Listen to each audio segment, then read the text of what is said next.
Tonight we follow two brave mice on an adventure to the outback region of Australia. Hello, I'm Michael Eisner, head of the Walt Disney Company. Bernard and Miss Bianca, the two top mouse agents from the International Rescue Aid Society, help a young boy protect a magnificent eagle from a ruthless poacher, tonight's full-length animated feature, Rescuers Down Under. Yes, Lucille. Mickey Mouse. Okay, put him on. Hi, Mickey. You know, I'm a little busy right now. No, I'm introducing a movie. Rescuers Down Under? That's right, it's about two mice. How come you're not in it? I guess there just wasn't a part for you. Yes, I know you're a mouse. I'm sorry, Mickey. No, Mickey, I wasn't the producer. I know you're a major star. I guess they just didn't think you were right for the part. Hey, Mickey, I'm sorry, but you're not the only mouse in the world. What do you mean I'm not the only mouse in the world? How did you do that? I'm Mickey Mouse. I can do anything. Well, almost anything. I can't get a part of Rescuers Down Under. It's all right, Mickey. Nobody's perfect.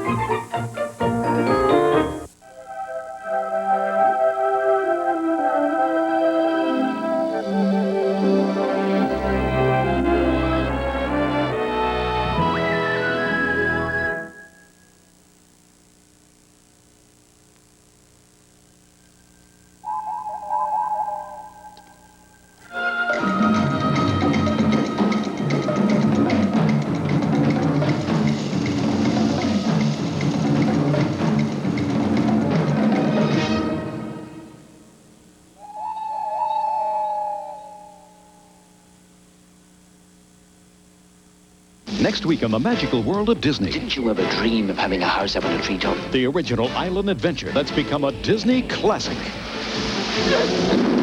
Francis, where are you? Pirates. Now, relive the explosive excitement of the unforgettable Swiss Family Robinson. Next, examine the universe and explore the many wonders of science with Discover magazine. The romance you will treasure forever. The music that will fill you with love. Walt Disney Studios' Beauty and the Beast. Join host David Ogden Stiers as he takes you to the world where imagination comes alive. Meet Disney's newest lovable characters. The animators who gave them hearts. The stars who brought them souls. Get an exclusive look behind the scenes of Walt Disney Studios' latest animated motion picture. The Making of Beauty and the Beast. Tonight, only on the Disney Channel. The Disney Channel and the National Audubon Society proudly bring you an environmental awareness special starring Kenny Loggins. Long must we all wait to change the world bound in change that we live in. With co-host Catherine Oxenberg and special guest Shanice. I wanna do my part. I wanna make that change. It's the world television premiere. This island Man has always feared the future, and this man found out why. Now the story continues. Another manhunt, Doctor. I was sent here on a rescue mission to find a fellow astronaut, or from another time. Starring James Franciscus, with Charlton Heston. K-Ranger! Beneath the Planet of the Apes.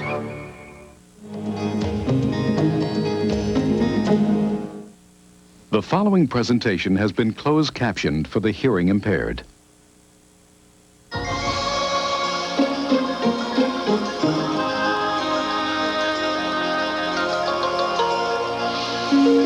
We are flying over the surface of Venus, heading toward one of its great volcanoes. Rising more than 15,000 feet, it's higher than Mount Rainier in Washington State. But the temperature here is 900 degrees Fahrenheit, and the air is thick with carbon dioxide. Venus has a dense greenhouse atmosphere in which life could not survive. But once, long ago, there may have been oceans on Venus and life. Incredible as it might seem, Venus started out as Earth's twin. It was very clear from the start that to understand the Earth, the important planet to study is Venus, because it's very much like the Earth. It's about the same size. It has about the same composition. We don't really know when and how Venus and Earth became so different.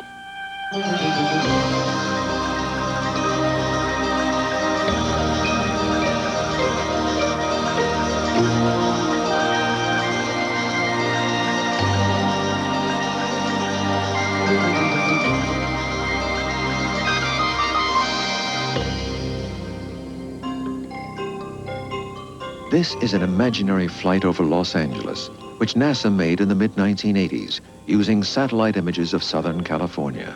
Now, using the same computer technology and images from the Magellan satellite, NASA can take us 160 million miles in space to the planet Venus, which Magellan has been orbiting since 1990. This simulated flight is the first time we've seen Venus's rugged terrain, its huge volcanoes, and its stranger features such as these, which are called pancake volcanoes.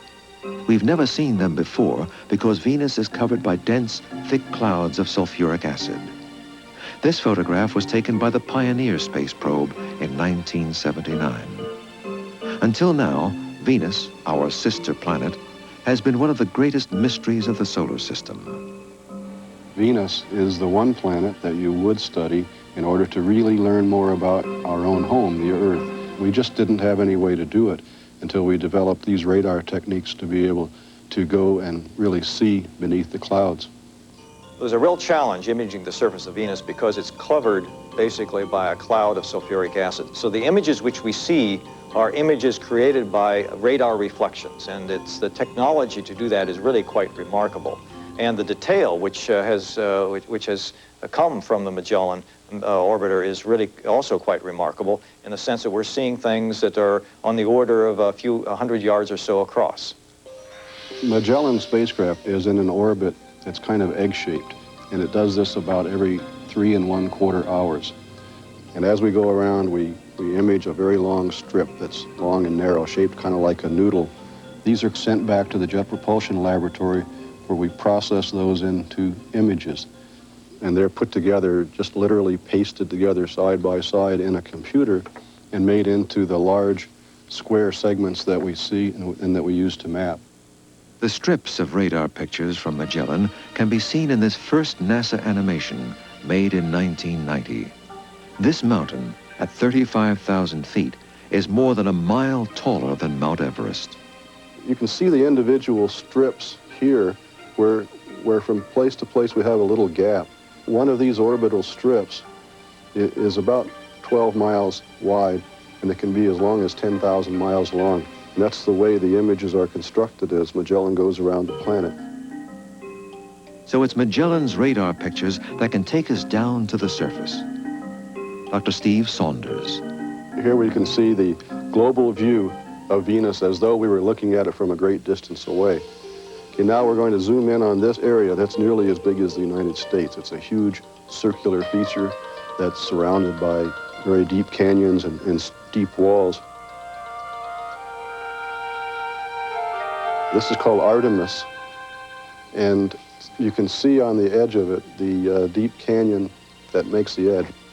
And right in here, that's about 2 or 3 miles deep and about 60 miles across. Or 6 times wider than the Grand Canyon in Arizona. One of the interesting questions about Venus, of course, is the fact that it is very hot there. It's a very, very dense atmosphere of carbon dioxide. One of the interesting questions is, how did Venus become what it is today, and why is it so different from an environmental point of view from Earth? Venus and Earth might have started out as identical twins billions of years ago, but very early on they became different. How did Venus develop this very thick atmosphere, nearly 100 times more dense than Earth's, 900-degree surface temperatures? When did all that come about? Did Venus ever have oceans and running water? These are questions that we're trying to address. There is some indirect evidence that at one time there were lakes of liquid water on the surface of Venus, which have since disappeared. The evidence we do have has to do with the composition of the atmosphere, which certainly suggests there could well have been fairly sizable oceans of water on Venus at one time. And one might well imagine that if the oceans did persist for a long enough time, that in fact simple life could well have evolved on Venus as it did here on Earth. There is no evidence of oceans or life remaining today on the broiling surface. But there is evidence of rivers, rivers of some liquid we can't explain, that once flowed in channels up to 5,000 miles long. You are looking at the longest riverbed in the solar system, but a river of what? That's the great mystery. We know that it's not water. It's way too hot on Venus to have produced any kind of rivers like we think of on the Earth. It's got to be some really, really unusual composition of material that we certainly don't see here on the Earth, and that we really haven't seen on any other planet in the inner solar system. The biggest surprise to me is the fantastic variety of volcanic forms that we see. Some very strange new types of volcanoes. You can see the multiple lava flows and some of the little vents that have formed this crater. If you're standing out on a volcanic flow on the Earth, it would look pretty similar to probably a lot of the surface of Venus. It turns out that there's a type of rock called basalt that most people think of when they think of lava, and that is what it turns out that probably most of the surface of Venus is made out of. Notice also that at the very tops of some of these peaks, it looks bright. Of course, that isn't snow because the temperature up there is about 900 degrees Fahrenheit, but it is a little bit different material, we think, at the tops. And what we think that might be is pyrite, or fool's gold.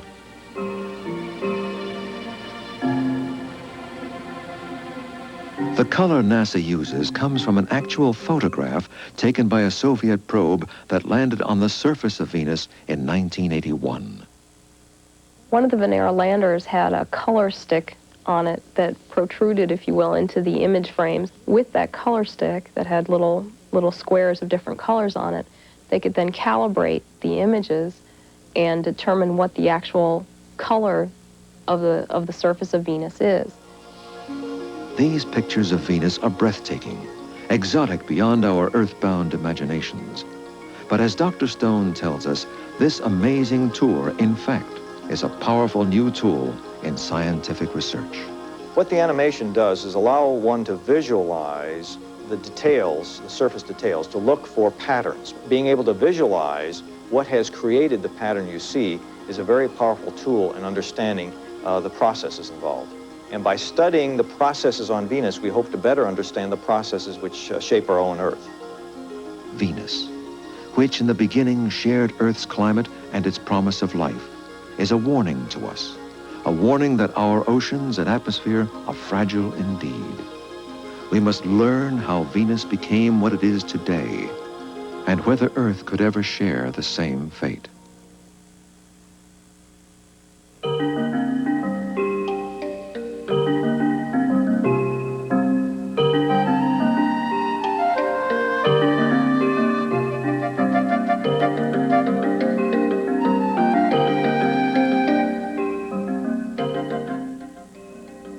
The proceeding is from the pages of Discover magazine, America's leading science monthly.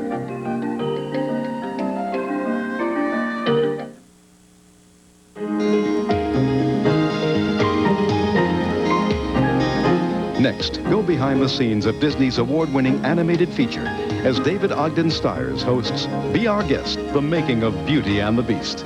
After that, it's the official film of his world concert tour, Paul McCartney Get Back.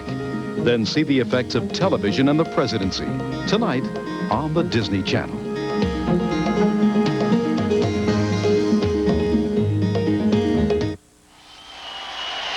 And now, a sneak preview of the official film of Paul McCartney's world concert tour. The Disney Channel is proud to present the world television premiere of Paul McCartney Get Back. 17, you know what I mean. Nearly a year in the making, spanning the globe, playing the hits that have become rock and roll classics. You want a man to last forever, one that will never fade away. Share the electrifying experience of being there with Paul McCartney as the Disney Channel brings you his once-in-a-lifetime world tour. You having a good time? The best seats in the house are reserved in your name for a blockbuster event that can only be seen here. Paul McCartney Get Back.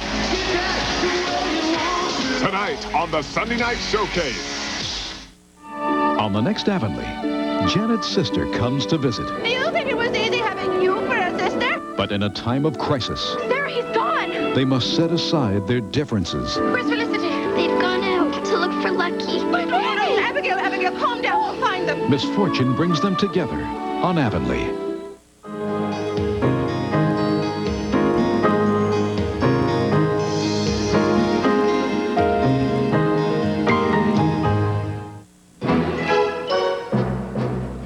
This is Hollywood's magnificent El Capitan Theater, site of the world premiere of the Walt Disney Company's latest animated film, Beauty and the Beast. Hello, I'm David Ogden Stiers, and welcome to a special journey into the world of animation, a trip that will take us behind the scenes, where we will meet Disney's skilled animators and discover the inspiration and the perspiration behind the creation of Beauty and the Beast.